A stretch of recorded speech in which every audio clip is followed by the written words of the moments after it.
You're listening to the Unlocking Africa podcast. We're Europe's largest university department studying issues around global or international development. I always wanted to try to think about why some countries were able to catch up while others were not. Most African countries had to embrace structural adjustment policies, that is, adopt market-led reforms of different kinds. Most countries previously, the successful ones in East Asia, they diversified their economies, and that was their pathway towards some kind of self-reliance economically. The foreign exchange coming into the country is like 500 times the amount of GDP. You see the clear attraction to this. Stay tuned as we bring you inspiring people who are unlocking Africa's economic potential. You're listening to the Unlocking Africa podcast with your host, Tessa Adamu. Welcome to the Unlocking Africa podcast, where we find amazing people who are doing amazing things to unlock Africa's economic potential. Today, we have another special guest, Pritish Behuria from the University of Manchester, who has long expertise in studying industrial policy and comparative development trajectories in Sub-Saharan Africa. Welcome to the podcast, Pritish. How are you? Great, Tessa. Thanks so much for inviting me. It's a real pleasure to be on your podcast. And thanks for the kind words as well. Fantastic. Thank you for joining us, Pritish. Before we get started, please introduce yourself and tell us a bit more about Pritish Behuria. Well, thanks, Tessa. I'm a senior lecturer in politics and development here at the University of Manchester's Global Development Institute. We're Europe's largest university department studying issues around global or international development. Well, I'm Indian, actually, but I've been doing research. My PhD was really about Rwanda. And I did my PhD at SOAS in the University of London, and then I taught at the London School of Economics for a couple of years before coming to Manchester. And I've always been interested, I guess, living in India, and actually I grew up in the Philippines as well. I was always interested in this question of why there was this divergence between countries, understanding why some countries were much richer than others, right? I studied in the States and then in England.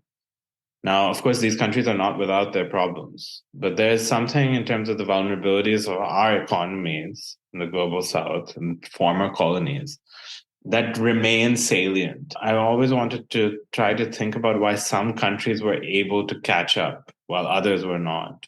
And that kind of drew me in a way to Rwanda because it was a shining star on the continent in many ways. Fantastic. So you've given us great insight about your early academic life, your professional career in terms of research and focus on Africa, Rwanda, and economic development. You have spent a large part of your professional career in research and academia. So how did this come about? Was this always part of your plan? Well, not at all, actually. I kind of stumbled into it. After my master's, I had the opportunity to do a PhD at SOAS, and it was kind of after the financial crisis. I also didn't really know what I wanted to do. I definitely, even when I started my PhD, I didn't really want to be in academia, but I did enjoy research and learning, and I started to really enjoy teaching. So my undergrad degree was actually in journalism and political science. So okay. I moved in different ways, really, but I kind of really enjoy teaching and learning about these questions and trying to understand puzzles about development. So that's kind of what drew me into this academic career. I mean, I think it's, an academic career. Luckily, I work in a development department, so we're quite engaged with policy, not always necessarily. We do some theoretical research, purely theoretical research. But the nature of development studies is that it has some engagement with policy. So that's kind of allowed me to feel like I'm still doing some real world stuff as well. I'm sure what you're doing is real world and it's value adding. I've read a lot of your work and it's great insight. You've detailed how you stumbled into academia. It wasn't part of your plan, but you enjoyed teaching and understanding puzzles of economic development. So if we look in terms of your work, majority of your research work focuses on development strategies and trajectories in Africa, but specifically Rwanda. So why Rwanda?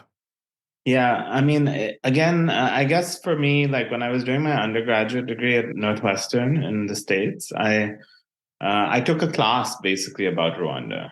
Stephen Kinzer, who had written a book about the president and really Rwanda's rise, he had invited several guests from both sides of the narrative, really, including President Kagame himself, who spoke to us via Skype. I guess there was no real Zoom at that time.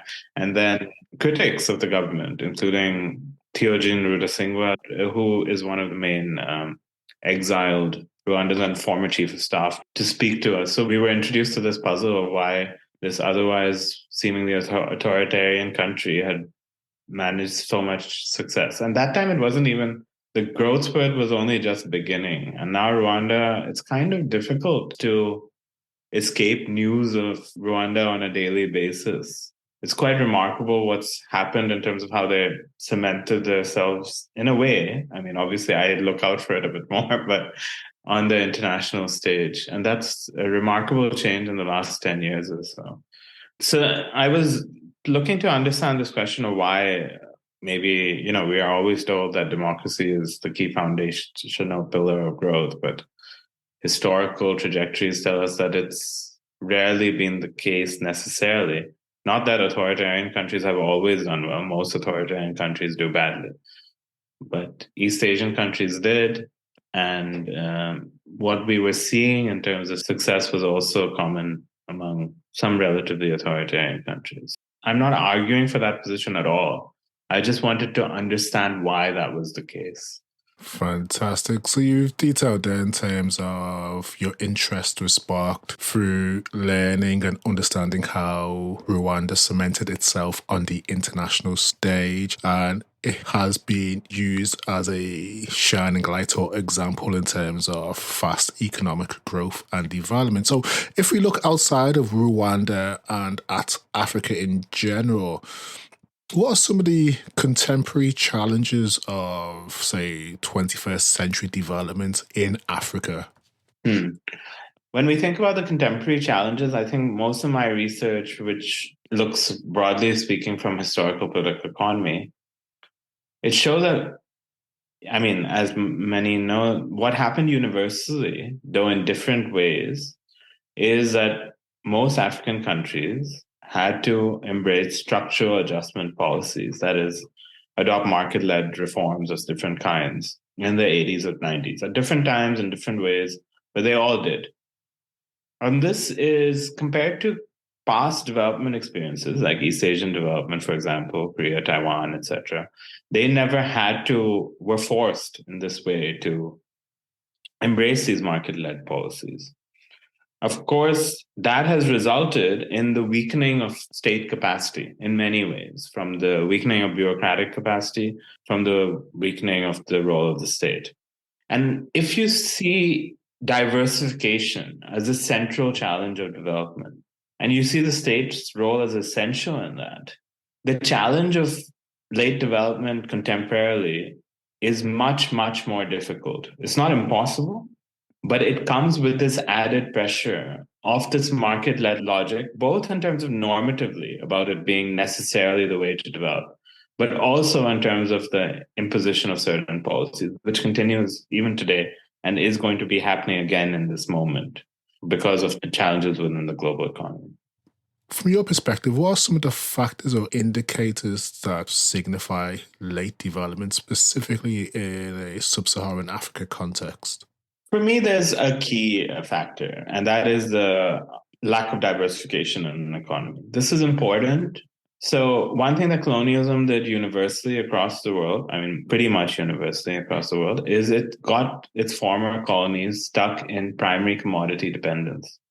That is, it removed any industrialization or any kind of real diversification that existed even prior to colonialism in some cases.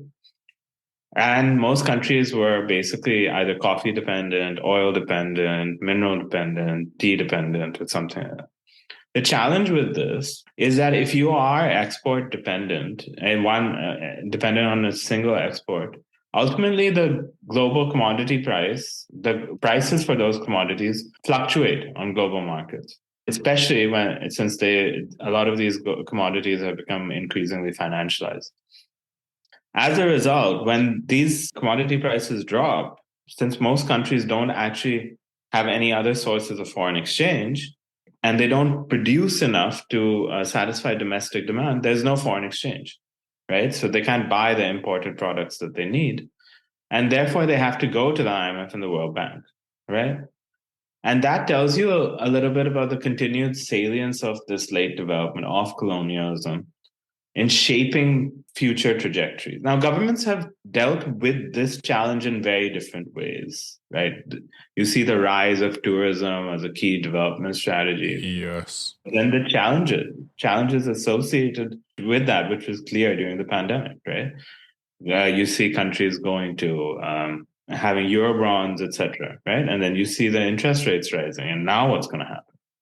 Most countries previously, the successful ones in East Asia, they diversified their economies, and that was their pathway towards some kind of self-reliance economically. And this is really the severe impact, both ideologically, normatively, and policy-wise, of structural adjustments since the 1970s, which continues today in different ways. Fantastic, thank you. So you detailed in terms of the lack of diversification and dependency on commodity, which creates a lack of foreign exchange, in terms of being some of the main factors for late development. So if we focus on development, and I guess with your work that you've done in Rwanda, how have you seen sustainable economic growth being achieved within that market? What have been some of the mechanisms that have contributed towards that? Yeah, I think the real bonus and a real benefit I've had from studying Rwanda is, you see a state that's really committed to development. Like, for example, personally, I don't necessarily agree with the strategy that's been adopted in terms of economically, but you see government policymakers who are really adapting and thinking about it. Now, critically, many people say it's for the survival of the government and political party in power.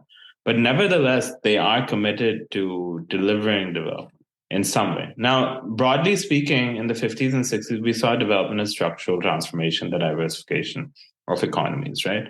But since the onset of neoliberalism or market-led policies, development is largely understood as growth or advancements in health and education.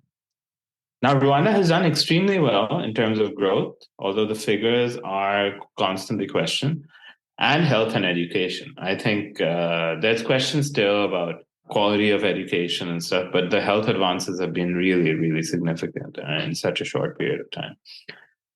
But broadly speaking, what I'm concerned with, because it relates to everything else structurally, is economic diversification. Now, Rwanda is a landlocked country in the middle of the continent. It faced huge transportation costs. Now, I had a bias going into my research saying that, okay, manufacturing is central to all histories of successful late development, something Hajun Chang, et cetera, has shown. And so I would ask government officials, why not manufacturing? And they said, well, look at the transport costs. It's only natural that we go for services. Yes. And you see the logic to that to some degree. So I did study the services sector, right? And but if you jump to tourism and finance and ICT, there is a skills lag ultimately, right? You can't have a skills boom before you educate the population so easily. Yes. So they had to import a lot of workers. So there were a lot of dependencies with that. And the key way to get foreign exchange through services is opening up your capital account, opening up your exchange, and also through foreign exchange through tourism. So they did a lot in terms of investing in terms of making Rwanda a business hub. Like even this week, FIFA had a meeting in Rwanda. Can you imagine that happening even 10 years ago? There was a Kigali amendment to a climate change protocol. They've done massively. And the government incentivizes this. And, they've diversified their tourism massively. The Rwanda also is building an international financial center. I mean, they're far from it at this moment, but they are trying to mirror Mauritius's tax haven strategy as well. And that brings a whole boom in foreign exchange. Now, the challenges, all that was firstly in terms of labor and skill power, the challenges with leapfrogging and the skills gap that come. But also, it really just does not provide the same kind of employment capacity as agriculture or manufacturing. At the same time, there has been some significant advances in agro-processing. Even for Rwanda, which was once a hugely coffee-dependent country, they've really been committed to getting more value out of the coffee being produced within their country, reaching high-end markets, etc. Same with tea. Of course, the minerals question remains very contentious, but they even tried that with minerals, although they haven't succeeded at all in terms of beneficiation. It's an ambitious developmental strategy in many ways, something extremely unique, but it's one that has really not been focused on manufacturing anymore. And that has clear challenges because you're basically not creating enough employment. There is a huge underemployment problem in Rwanda, which has remained for the last 10, 15 years. There is also a huge challenge in terms of the vulnerabilities of the economy, especially during COVID when, there were no tourists. So there was no foreign exchange. So you mentioned in terms of the government being committed to delivering development, investing and prioritizing, and also being specific and strategic about policies that they implement. So what are the common vulnerabilities, I guess, whether it's Rwanda or Africa in general? What are the vulnerabilities that disrupt sustainable economic growth? Well, externally speaking, there's a link between the domestic vulnerabilities and the external vulnerability. But to think about it structurally, most countries in Africa are not diversified. Even an island like Mauritius is probably one of the most diversified, oddly. But if you're not diversified, when these global commodity price fluctuations take place, you just don't have foreign exchange. So you have to go to donors and you become more and more reliant on specific donors. Now, the rise of China has created a kind of some policy space in that regard, but not for all countries, because China is more interested in some countries than others. And as a result, this kind of weakness means that if we think about the states, the power of the state, and every time you have to go to a donor for money, it weakens the capacity of the state to actually use the resources it's getting to promote further diversification. Actually, in a way, the promotion of market-led reforms has gradually weakened the state consistently as a result, because states have become, most African governments, I would say, most governments with less capacity around the world are quite worried about people who have money in the country, that is the domestic capitalists.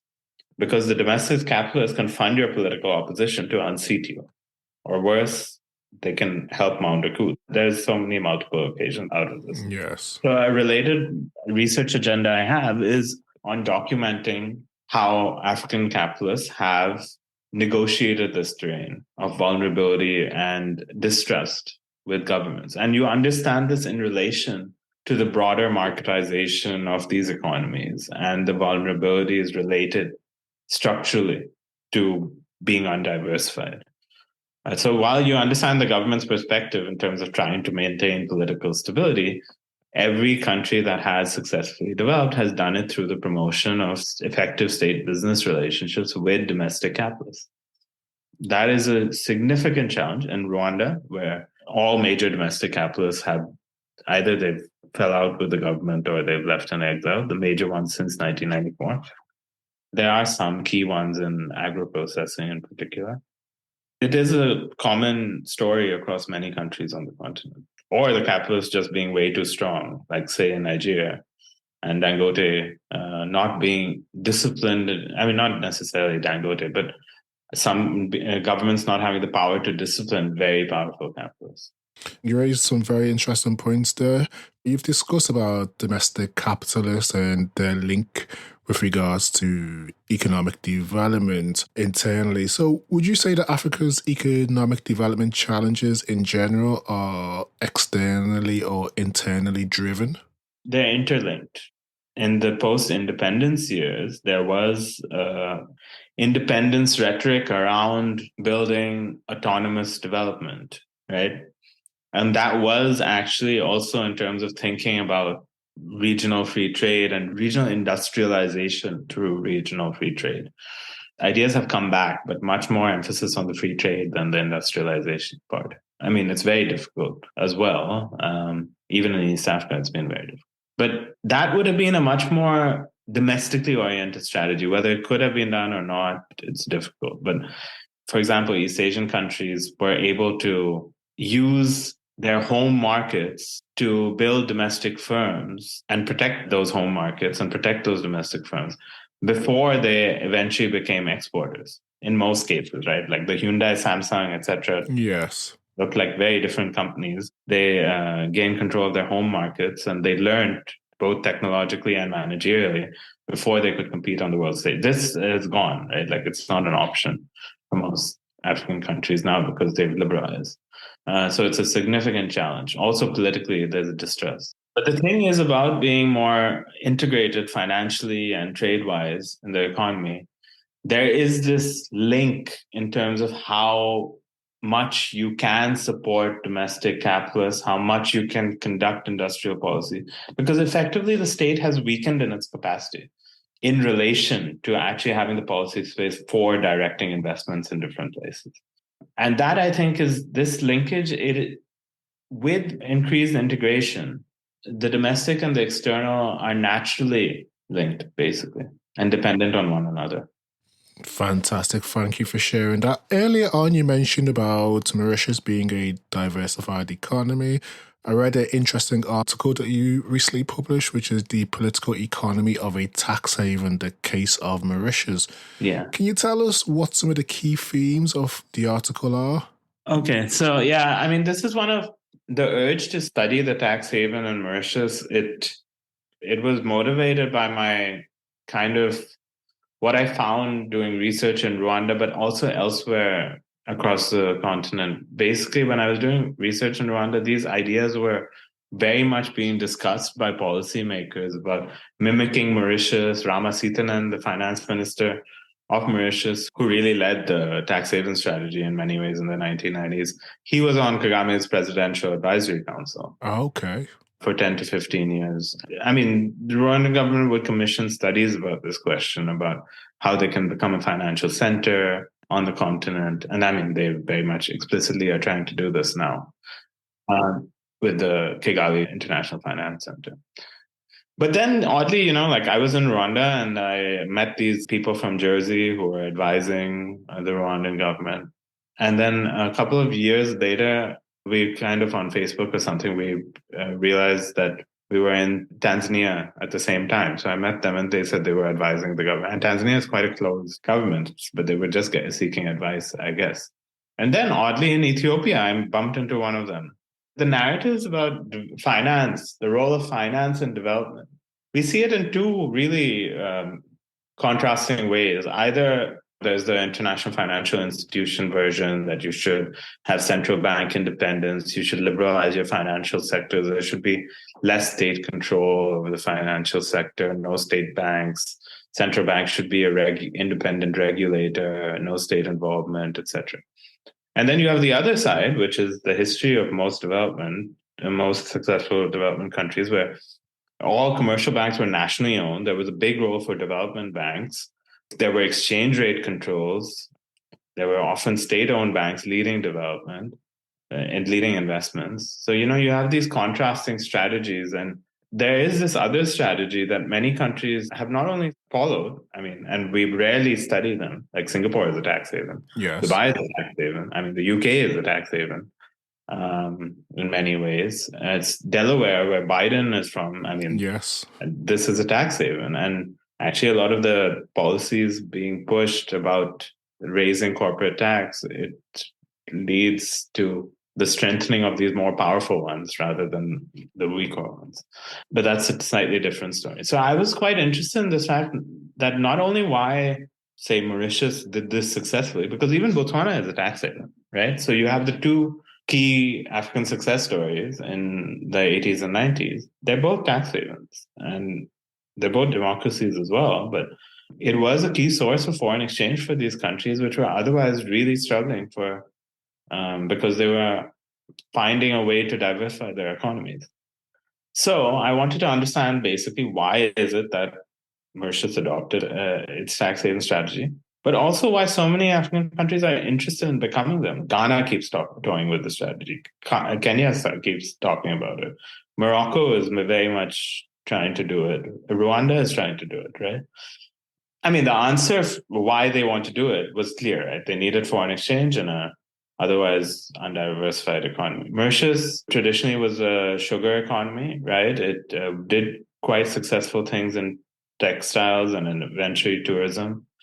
But they had a kind of huge economic crisis in the early 80s and 70s, like most countries, right? Because there was commodity price fluctuations. And it was actually a Marxist party that decided that, okay, we have to go to the World Bank and we have to liberalize our financial sectors, but let's go one step further. And actually the World Bank, etc., advised them not to do this. And they decided to sign double taxation avoidance agreements with multiple countries, investment promotion agreements, and try to get people to use Mauritius as a base for their international investments. People, but more companies, that was originally thought. And at the same time, India was opening up. India tried to use Mauritius as a launch pad for investments in Africa. But actually the reverse happened, and most countries use Mauritius as a launchpad for investments in India. Using investments into India, we get a lot of stories about the tax evasion, etc. And that is significant, but it's nowhere near as the amount of money that has flowed in from Mauritius to take advantage of low tax in Mauritius into India. And Mauritius has been, for most of the last 25 years, the highest investor into India. Of course, there's also the tax evasion side, but that's it is much smaller than this amount. So yeah, I mean, basically the foreign exchange coming into the country is like 500 times the amount of the GDP. So you see the clear attraction for this. Now, the challenge is, of course, most countries perhaps don't acknowledge enough because now India has closed its double taxation avoidance agreement with Mauritius in the last 2-3 years. And that has severely caused a lot of disruption for the Mauritius economy. And India has been trying to do this for years, right? Because they're losing so much money. And the Indian Prime Minister has set up his own financial center in his home state, Gujarat, which will then benefit from these investments. So that's another part of the story that's happening now. But it tells you the vulnerabilities and kind of, though not very short-termism, but the limits of this strategy. I would say the strategy is now more or less closed off. I mean, you can get some investments and you can find a way to be niches, but you'll always be dependent on bigger global financial centers, whether that's Dubai and Singapore. So now Singapore is the highest investor because they were able to manage the agreements much better and they're seen as a much more advanced destination. So this opportunity is now kind of closed off unless you're serving these bigger financial centers. So it remains quite risky, but you can see why countries in dire need of foreign exchange, which is most countries in Africa, are still thinking about this. So you mentioned that one of the benefits of a tax haven strategy is that it is a key source of foreign exchange. And you slightly touched upon this in terms of what vulnerabilities does a tax haven strategy expose African economies to? I think one of the key things is that, if you're liberalizing your economy and you're liberalizing your exchange controls in particular, it further weakens your state, right? The state has even less space to direct investments, further diversification. So Mauritius is kind of locked in this situation, not only because the state may not have the financial institutions to promote further they're talking about ocean strategy, etc., but they really struggled with it. But also because a lot of people benefit from those policies, right? Yes. A lot of people gain money from that. How does the state retain the power to discipline investment towards further diversification. Because these networks are not just national, they're very much transnational. There are big companies involved, and possibly politicians will inevitably benefit. But there's a lot of obstructions towards further diversification. So it's not just that, okay, I actually think now that that route is, even if it's not completely closed off, it's been limited. The gains of it in terms of foreign exchange have been limited even further. But the perhaps more damaging consequence is that it really erodes your state capacity further for further diversification. Interesting. You mentioned it, it further weakens your state capacity, takes away your power for further diversification. So, from your perspective, is a tax haven strategy a long-term or short-term strategy? I mean, now looking back, we can see it as a short-term strategy. Of course, it did work for Mauritius at that time, but it was very much, I think, an opening that existed in that moment. I think it'll be very tough now. There are other tax havens that have failed, collapsed, like Seychelles, for example. Yes. I mean, it's an incredibly risky strategy, but Mauritius benefited from being able to adapt and having a lot of luck and really investing in this strategy quite significantly. I think that opening is closed. It was a particular moment in time that this was possible. But now, I mean, we never know what reverses happen in terms of global tax governance. But I don't see the bigger financial centers opening up space.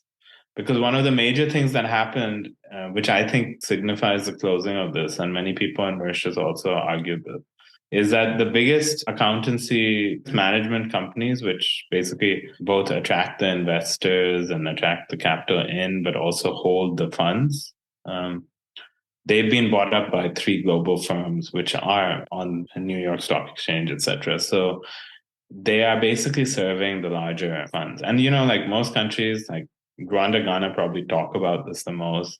Despite Rwanda's real focus on this, they don't have the infrastructure to match even Mauritius, which is now becoming increasingly a low end part of the global wealth chain, as it's called in the literature. So you've kind of indicated that a tax haven strategy is extremely risky and it does require the right financial infrastructure internally and facing out. So in terms of financial liberalization, do you believe that financial liberalization has resulted in the desired links between, say, economic growth and financial systems in Sub-Saharan Africa? I would say financial liberalization, by and large, obstructs further economic diversification. So it is an obstruction to structural transformation, by and large. In terms of growth, growth is slightly different because growth can, a lot of investment can cause growth. So it's not, but I wouldn't say it's sustained growth because it's weakening the state. Financial liberalization is based on the premise in a way that if commercial banks are competing with one another, it'll lower the interest rates in the country. Yes. As far as I know, there's no evidence that this has happened anywhere in Africa. I mean, 20 to 25%, and even in Rwanda, that's the commercial interest rate loans. I mean, how can you set up a business with this? I mean, this is a huge impediment. Now, the way big conglomerates within Africa have done this is they basically set up their own banks and then they kind of subsidize their own company. Yes. Like in Kenya, that happens. In Tanzania, that happens. It's really been quite damaging in terms of the encouragement of domestic capitalists to lead a kind of national development strategy. And this is what the World Bank remains most adamant about today, the World Bank and IMF. They want to liberalize commercial banking sectors. And I think that is perhaps the most damaging part of this and biggest threat that more people will rally against. So I guess with this in mind, do you believe that financial liberalization policies in Africa have a positive or negative impact on the relationship between, say, financial development? Okay. And so, I mean, I would say for structural transformation, they're probably negative, right? Financial liberalization. Interesting. Development of the financial sector and financial sector capabilities, say, of domestic banks, depending on how the state manages to gear national strategy, domestic banks could use this as a way for learning and competing with international banks and there's an opening here. I think for some countries, like Kenya and Nigeria, of course, have done this in terms of expanding their bank presence across different countries. But that is primarily because a lot of international banks have been exiting the continent to some degree.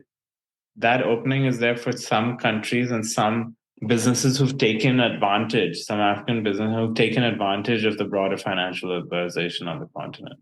I think a lot more research needs to be done on this, see the ownership of banks across the continent, which is very under-researched. And from my inkling, there's South African banks, of course, which have a long established presence, but Nigerian and Kenyan banks are the ones that are really expanding their presence, if anyone else, and Moroccan to some degree.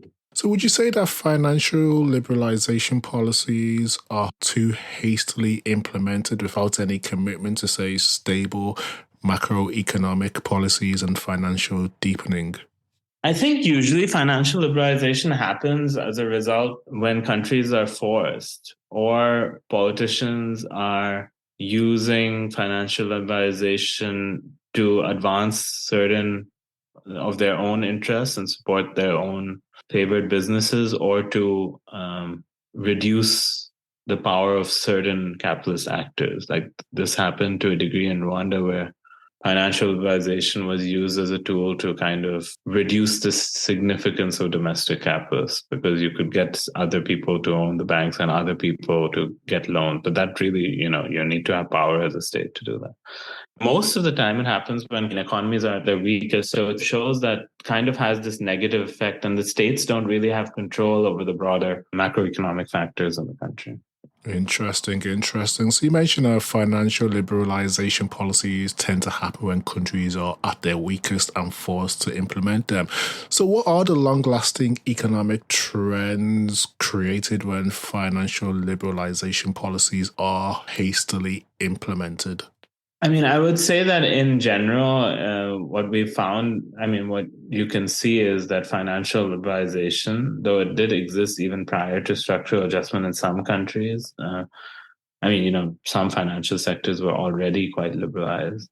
It reduces the power of the state to use the financial sector to promote structural transformation, for one. And the second is it has had the effect, because of the spiraling interest rates for commercial bank loans across many countries in Africa, the capacities of private sector development and domestic private sector development in the country.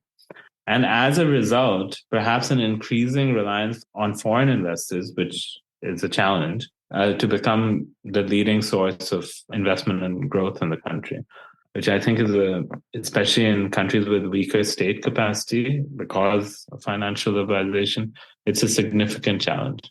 We've spoken at length about financial liberalization.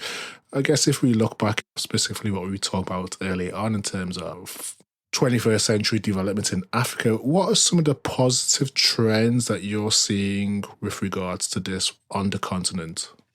I think there's a lot of positivity in the fact that countries there's some more opening towards industrialization, towards the urgent need for structural transformation. In many countries, you see agro-processing, etc., is becoming a real way in which countries can maximize exports from the agricultural sector. There are some kind of stray examples of successful industrialization. If you look very optimistically, I would say the AFCFTA could be harnessed if, this was even thought about in the 50s and 60s, and there was a Pan-Africanist element to it, right?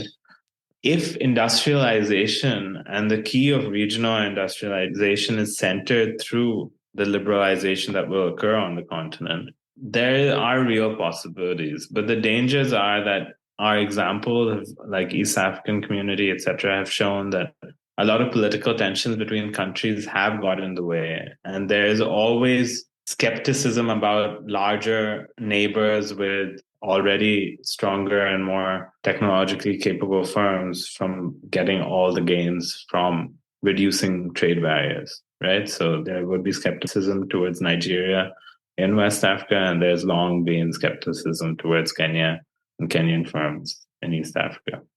But it can be harnessed for industrialization theoretically if it's used strategically and all agree to it. Fantastic. Thank you for sharing that. You mentioned successful industrialization coupled with after are some of the current positive trends that you're seeing or looking forward to seeing. So if we look forward in terms of Africa's future, where do you see Rwanda in 5 years' time from a modern 21st century development perspective? I've always had some kind of skepticism towards the kind of services based development strategy. But of course, the Rwandan government has been extremely good at adapting its strategy constantly. And it has done this because the government has the political space to achieve this. Of course, the real challenge that's existing for many countries is that we're going through a kind of economic crisis, which will be experienced by different countries slightly differently, depending on where their dependencies lie in terms of what they produce and what price fluctuations take place structurally for their economy. But what I think is really positive is that there is an attitudinal shift towards industrial policy. And clearly, examples of learning from each other, which has always been there, obviously, and learning from each other towards industrialization has become really important, really significant, and increasingly commonplace, even rhetorically. Even the position of African firms, whether it's through being much more publicly visible in terms of the conferences they're having across the continent and their positioning across the continent. These are positive stories. And broadly speaking, as structural transformation, if it becomes more central to the idea of what is important in development, and there's more learning from each other and space for that learning, I think it will be extremely positive. Awesome. Thank you for sharing that with us, Pritish. So if we look closer to home, where do you see yourself in the work that you'll be doing in research in 5 years' time? Well, thanks, Tessa. Always tough to know this. I mean, till 2020, I had the real benefit of doing a lot of research across several countries.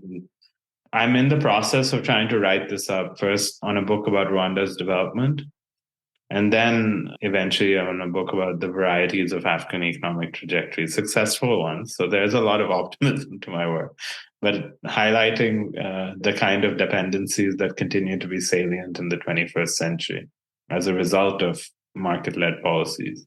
To show how different development strategies and the challenges are always between countries, but also how the challenges of the global economy have changed to some extent since the 50s and 60s. Broadly speaking, I would be hoping to extend my work, both comparatively. I started doing work on India. Like a lot of my work is about the challenges of contemporary development. And of course, addressing climate change is a central one.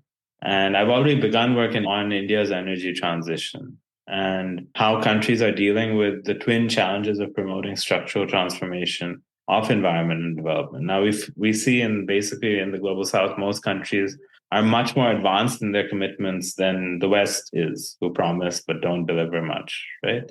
So I think understanding the peculiarities of that challenge, but also thinking about how justice figures within it, about how and why it is that countries in the global south are committing to addressing climate change. Yes. But the historical emitters do very little. Yeah, that's always an interesting conversation. Thank you for sharing that, Pritish. Quote of the week. As people, we often have quotes, mantras, proverbs, or affirmations that keep us going when times are good or when times are challenging.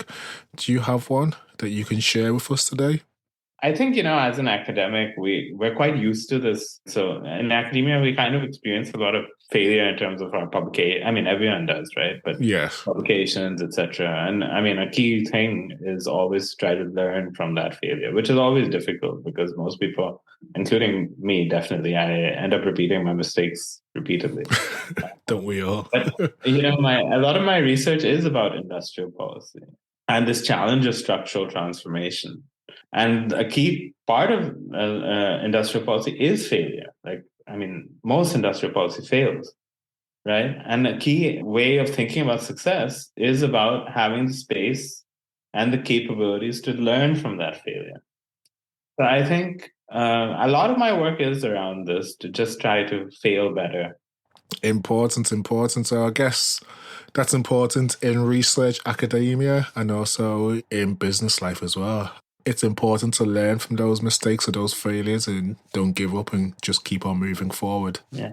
As we're coming to the end of the conversation, do you have any closing remarks, any final calls to action for people who are interested in your research, the work that you're doing at Manchester University? Nothing in particular, but thanks so much for inviting me on your podcast. I've looked through the episodes and I've heard a few of them as well. And I think it's great what you're doing. Thanks so much for making it happening and keeping these conversations going. In terms of my own work, of course, if anyone is interested, I'd be happy to share my work. My email, I guess, may be listed, but it's pritish.behuria@manchester.ac.uk. And I'm always happy to share my work. Fantastic. I'll put all your details and links to some of your research in the show notes of the podcast. So yeah, you can find those on the show notes of the podcast if you're interested in further understanding and reading some of Pritish's great work. Thank you for joining us today. It's been a very insightful discussion. I've thoroughly enjoyed it. I've taken away a lot from our conversation today and looking forward to reading more of your work. Pritish, thank you for joining me on the podcast today. Thanks so much, Tessa. It's been a pleasure.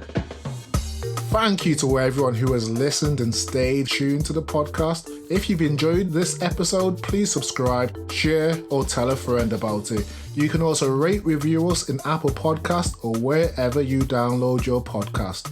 Thank you and see you next week for the Unlocking Africa podcast.